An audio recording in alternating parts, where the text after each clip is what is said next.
Hi everybody, Don Giannatti, lighting-essentials.com and project52prosystem.com.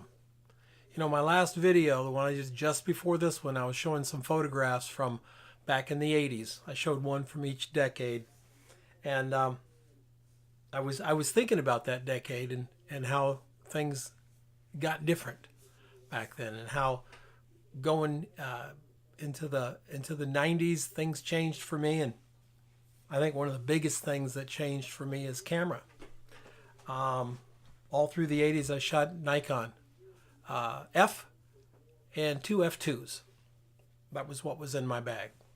Nikon F and two F2s. The Nikon F didn't have a light meter on top, a prism thing with a light meter, and it was just a little prism finder, so it looked like a camera without it. Didn't even have a hot shoe on it. In fact, none of the Nikons had hot shoes. You had to buy a hot shoe thing that slipped over your rewinder.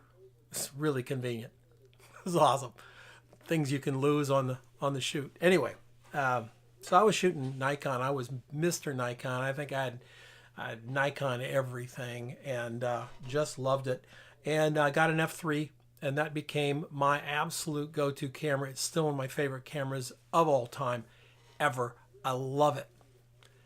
Autofocus came out, and I wanted to move up to the autofocus cameras. I figured, you know, I was using a light meter inside the camera, which was, of course, cheating. If you don't think so, go back and read some of the articles back from the 50s and 60s and 70s where photographers were, well, if there's a light meter in the camera, that's just cheating. I wasn't even aware it was a game. That's how stupid I was.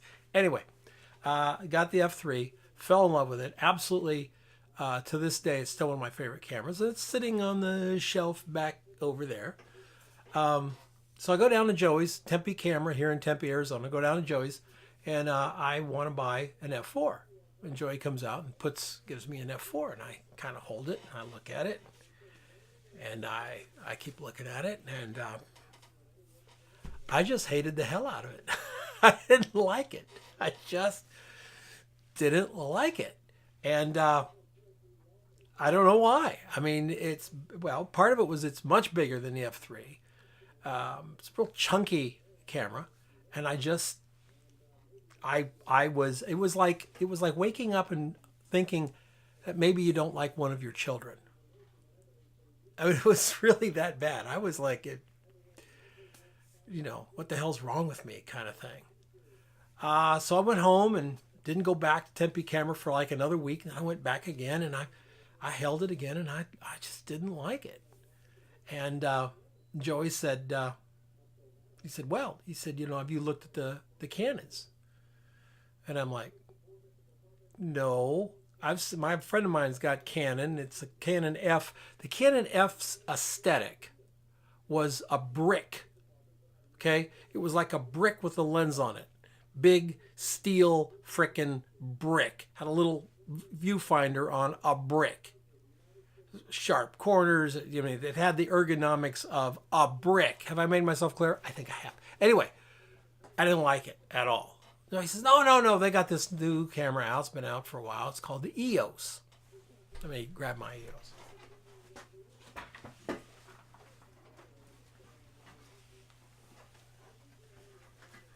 And he pulls this thing out and slaps it in my hand, this EOS, and look at that. Look at how the hand goes around it. These rounded corners. Huh? Space age.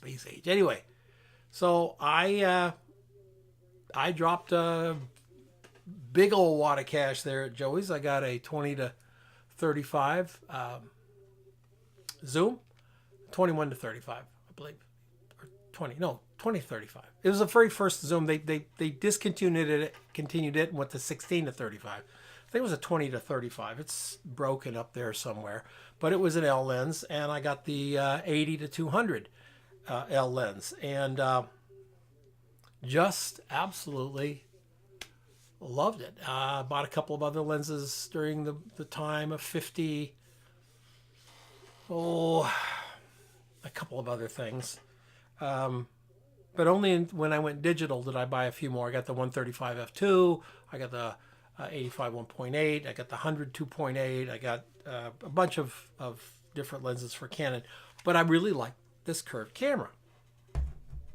And I bought it. And I went home and I looked at my beloved Canons, my Nikons, I mean, that are sitting there on the shelf, and I just about cried because I loved them. And I had I'd call them a shit ton of them. I had a lot of cameras. I had two F2s, two F3s, and two FMs. Always had backups and backups to the backups. Which means, by the way, and all these cameras had motors, which means I also probably should have bought stock in the damn battery company, because every camera took 8 batteries, and, you know, I had a ton of cameras.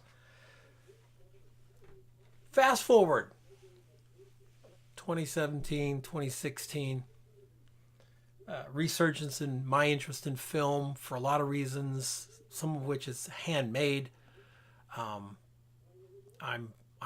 a little more aware of the difference between digital and film photography, and that film photography is created uniquely. Digital photography is ultra repeatable. Now, I'm not making a value judgment, so don't send me notes going, you don't like digital, you're a fool. I may be a fool, but I love digital. Love it. I also love film. I also love platinum and palladium. I also love Polaroid. Oh, Polaroid 55, positive, negative. Oh.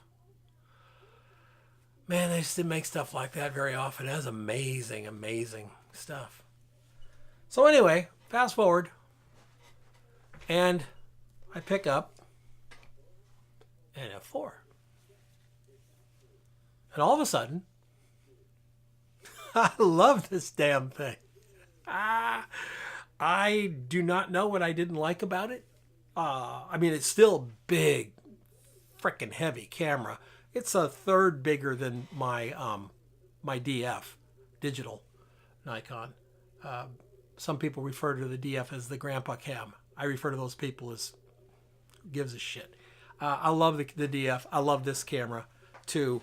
What I really like about these film cameras, the 4 especially, is that I can put all my lenses on it, and I can be film and digital in one bag. I don't have to have different kits for everything. My 2 1/4s, I have different kits. I have a Mamiya kit, and I have a Bronica kit, and I have a Hasselblad. None of those lenses are interchange. I stumbled there. None of those lenses I'm not going to be able to say it, are interchangeable. Anyway, so you can't put a Mamiya lens on a Bronica, vice versa, all of that stuff. This thing, it takes all my Nikon lenses. So I got my little bag with my 5 Nikon lenses, and I can pick up the digital camera. I can pick up the 4. It's weighted beautifully. I just actually was thinking, why didn't I not like it back then? Something turned me off and about it, but I love the big viewfinder. It's really well balanced when you hold it in one hand. It's really well balanced.